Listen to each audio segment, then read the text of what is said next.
Simon Shook 2025. Filipino kid sings Elvis and the crowd loses control. 12-year-old Lucas Ramirez had never seen a stage like the one in front of him, not even in his dreams. The lights of America's Got Talent glowed like a second sunrise. The audience hummed with restless energy, and beyond them sat the judges who had shaped legends. Yet Lucas stood small, clutching the silver microphone with trembling fingers, his heart pounding not from fear, but from purpose. Back home in the Philippines, Lucas's life had been simple and quiet. He lived in a tiny seaside town where the waves sang louder than the radios. His mother sold handmade crafts by the pier, and Lucas often sang nearby to attract customers. He didn't sing for money, he sang because music made their struggles feel lighter, and because his late grandfather, his hero, had taught him every Elvis song by heart. But when a tourist posted a video of Lucas singing Can't Help Falling in Love, everything changed. The clip went viral overnight. Neighbors cheered, strangers commented, and AGT called. Now standing center stage, he felt the weight of every hope his family carried. "Are you nervous?" Simon asked, eyes narrowing in curiosity. Lucas swallowed. "A little, but my Lolo used to say, when you sing with your heart, the world listens. So I'm ready." Simon raised a brow, intrigued.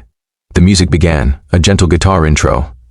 Lucas inhaled deeply, remembering the warmth of his grandfather's hand on his shoulder, the glow of lanterns by the sea, the promise that one day his voice would travel farther than the tides. Then he began to sing. The first note floated across the theater, rich, golden, startlingly mature. His tone carried the warmth of Elvis but wrapped in something new, something young and soulful. Within seconds, the audience leaned forward, mesmerized. A few people clasped their hands to their mouths. Simon's face shifted from curiosity to stunned disbelief. Lucas didn't just sing the song, he lived. Inside it, every lyric shimmered with emotion. His gratitude, his loss, his love for a grandfather who was no longer there but somehow still guiding him. Halfway through the performance, the crowd erupted. People stood, cheering wildly, unable to contain themselves. It wasn't just because he sounded like Elvis, it was because he sounded like hope, like innocence, like a reminder that greatness can come from the most unexpected corners of the world. Just as the final chorus approached, Lucas noticed something on the judge's table, a small yellow bracelet. One of the stage crew must have dropped it. It looked exactly like the kind he used to make with his mom to sell, tiny woven threads of sunshine. His breath caught. It felt like a sign, a whisper from home.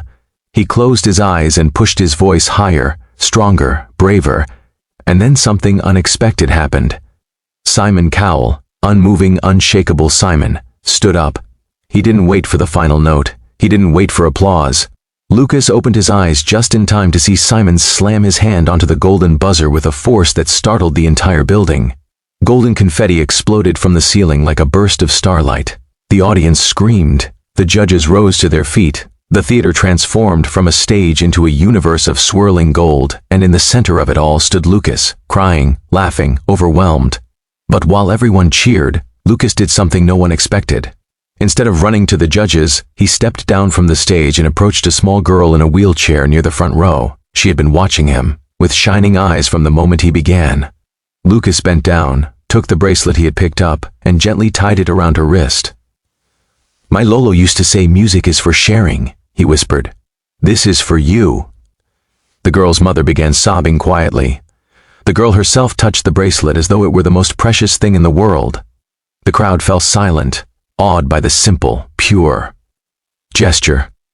When Lucas finally returned to the stage, Simon wiped his eyes discreetly, failing completely to hide the emotion on his face. "That," Simon said softly, voice shaking, "is what this show is about. Talent is one thing, but heart is what moves the world." The audience erupted again, louder than ever before.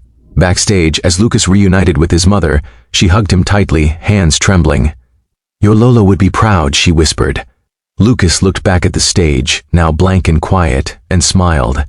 It wasn't the golden buzzer that meant the most to him, not the cheers, not the shock, not even Simon standing for him. It was the small act of kindness he got to share. The moment of connection, the reminder that no matter how big the world becomes, compassion is what makes us truly heard.